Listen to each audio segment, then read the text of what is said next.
குன்னூர் நகராட்சி மாதாந்திர கூட்டத்தில் நகராட்சி அதிகாரிகள் தனது வார்டிற்கு எந்தவித பணியும் செய்யவில்லை என்று திமுக பெண் கவுன்சிலர் கண்ணீர் விட்டு அழுததால் அங்கு பரபரப்பு ஏற்பட்டது.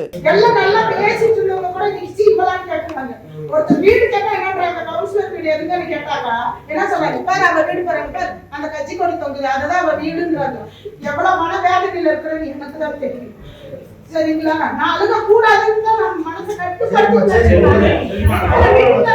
ஒரு நாள் போல பேசுறது. ஆனா இப்ப இந்த 3 வருஷத்துல எனக்குள்ள இருக்கிற வேதனையும் வலியும் என்னால தாங்க முடிய மாட்டேங்குது. ஒவ்வொருத்தரும் பேசுற பேச்சு எனக்கு அசிங்கமா இருக்குது.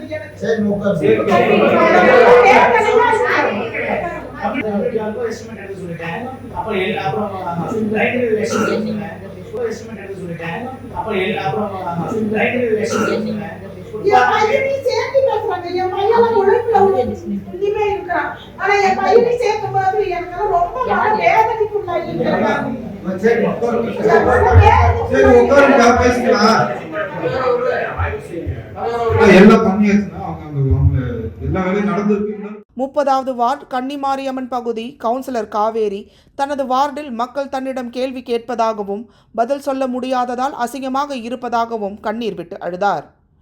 ஆணையாளர் இளம்பருதி உடனடியாக திமுக கவுன்சிலர் காவேரியின் வார்டுக்கு பணிகள் செய்யுமாறு நகராட்சி அதிகாரிகளுக்கு உத்தரவிட்டார். இந்த கூட்டத்தின் போது மார்க்கெட் கடைகளை எடுப்பது தொடர்பாக திமுக மற்றும் அதிமுக கவுன்சிலர்களின் இடையே வாக்குவாதம் ஏற்பட்டது.